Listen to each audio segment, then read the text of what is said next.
Good day mga boss, ako nga pala si Sandy Halili ng Vlog ni D. So for today's mga boss, first time ko magbablog and papasukin natin ang isang buhay vlogger. So share ko lang din sa inyo ang dalawang unit ko. Isang Wave na Alpha CX110, street legal yan mga boss, street legal. Etong isa na PCX ko is street legal lang din. Subaybayan nyo ako sa mga magiging vlog ko pa and masuportahan nyo ako. So yun nga mga boss, bali magpo-photoshoot tayo mamaya and naaya tayo ng isang tropa. Bali ang magpo-photoshoot sa atin is si Mark Daniel Remorosa ng Street PH. And ang isasama natin itong PCX 150 ko. And yung Wave, hindi ko pa sigurado mga boss kasi medyo wala pa yung isang kaha niya. And lilinisin pa rin natin kahit papano. So tara mga boss, labas na natin to. So yun na mga i-build na natin ng konti. Ilalabas na natin yung Wave Alpha CX110 natin. Idadali natin siya doon sa shop natin at doon natin pupunasan. Pugok, di natin napansin pala na mayroong malalim doon mga Ito napadaan lang ako na parang wala lang. Ito na nga ipapasok na natin kasi tayo magpupunas mga kuya. So ito dito, kung pinatay ko na yung makina mga and dito nagpatulong na ako pa airpot maglagay na pinaka-paddock stand natin. So yan kasi nagsisid yung paddock stand natin kasi natama nga yung paddock natin yan mga So yun nga mga bali nalagyan na natin ang stand natin. Bali ito nga pala yung stand natin, nakakabit yan sa pinaka center stand, yung kabitan dati ng center stand. Bali kasi yung paddock ko hindi ko na nagamit dahil dun gawa ng sa pipe. Tumatama siya bali pag pinapaddock. So ang ginawa ko, gumawa ako ng paddock para pag-stand ako in case na mag-show ako or maglilinis ako ng motor para lasasel na lang din. So bali yan, ganyan ang tindig niyan mga Yan. Yan. Susunod, bali i-reveal natin yung susunod yung mga pyesa niyan. Kumpletuhin lang natin yung kaha. Inaantay ko lang din bali. So yan mga boss. Dito mga pinupunasan ko na yung kaha natin. Sa pagpupunasin na kung nga pala yung kaha or pairings natin, Joseph. Since wala yung kaha natin sa likod mga o konti lang ang napupunasan natin sa kaha ko, dito magpuproceed na po ako agad dyan sa rinset natin. Punasan natin agad yung rimset, yung braking system natin at yung mga shocks po natin. Yan, punasan ko na po yan mga magpuproceed na po ako agad sa batalya natin. Sa batalya punas konti ng stop, sa makina, sa swing arm, and sa chassis natin. Dito lilipat na po ako agad dyan sa likod pupunasan na po natin. Yan mga kung mapapansin nyo ang ngiti ako dyan. Bakit nga ba ako nangangiti? Kasi pag nakikita ko yung mga motor ko binibitin yung mga digayang mararamdaman ko po yan. So yan mga punos-punos lang tayo sa matapos mga And dito may pupunta pala tayong bisita, pila nyo na lang. Yun nga mga boss, meron tayong tropa dito, dumalaw, Wave CX din. Yan. Yan, medyo manyakol yan boss. Tagamunte, ingat kayo dyan. So yun nga mga bali tapos ko na punasan yung motor nating Wave. So dito naman tayo magpupunas. Bali nasa garahe tayo and yung PCX natin, yun ang lilinisan natin. Totally malinis naman to. Bali pupunasan na lang din natin halos. Para mamaya dun sa magpo-photoshoot mamaya malinis kahit paano, kahit wala tayong ganung makaraming pyesa. So yun mga boss, punasan ko lang sa inyo. Dito nagpunas na ulit ako ng motor and PCX naman pinupunasan natin mga So dito mga medyo ayaw ka naman konti dito kasi napakalaki ng kaha talaga na PCX 150 mga So hindi naman siya ganun hirap punasan kasi idulugin naman halos talaga yung PCX 150.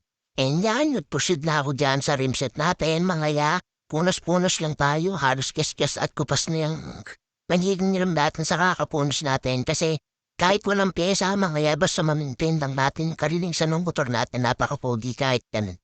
So yung mga dyan na ako sa caliper natin and dyan sa dish natin mga So dito naman, kumunta naman tayo sa likod and yan pinunasan lang natin dahil yung crankcase natin. Punas-punas lang hanggang kaila-ilan naman mga So yan, pinunasan ko na yung shot natin mga and time lapse lang din tayo, halos mga para mabilis lang din ang pagpupunas at mabilis lang din tayo matapos mga So yun nga, pagtapos nga mga punta naman tayo sa gilid, bandang pipe, magpupunas naman tayo, konti-konti kasi konti lang din naman nakabikabok ng pipe ng motor natin mga So yan, punos lang ng konti. So yan, pupunta na tayo dyan sa party. Putters natin mga So yun nga mga yan, napunasan na natin yung PCX 150 natin yan. Yung PCX 150 natin mga yan, hindi naman siya ganun kadumi. Bali napunasan ko naman na to kagabi.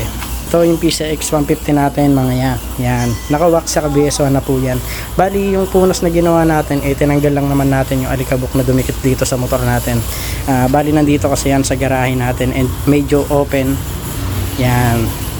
Bali ito yung specs na PCX 150 po natin mga yan.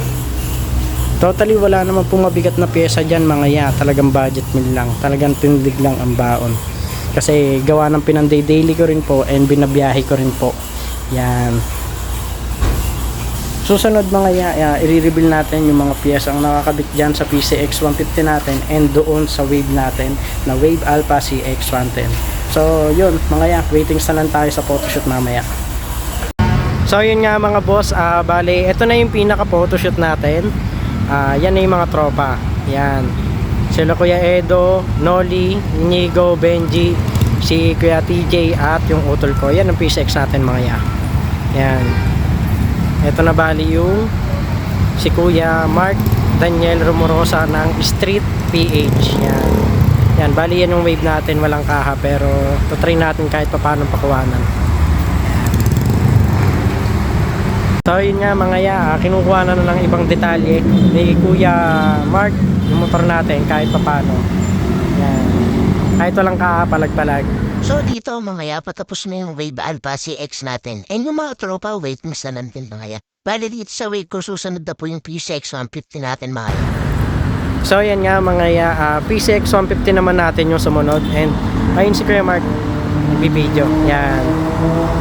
Yan ang PCX 150 natin. Dito mga ya, tapos yung PCX 150 natin, and pinahalera na halos ni Kuya Mark para isahang hindi ka naman daw lahat ng motor. So dito, tumintli lang ako ng video dito mga ya. And tama ko si Tahi talaga sanay sa tuglad and sinasahan natin sarili natin. Yan, binalit natin sa pwesto. And kung gusto mo marinig ba siyang check ng drag bike yan, pauwi na po kami. And parang ganyan na lang po. Yan mga ya.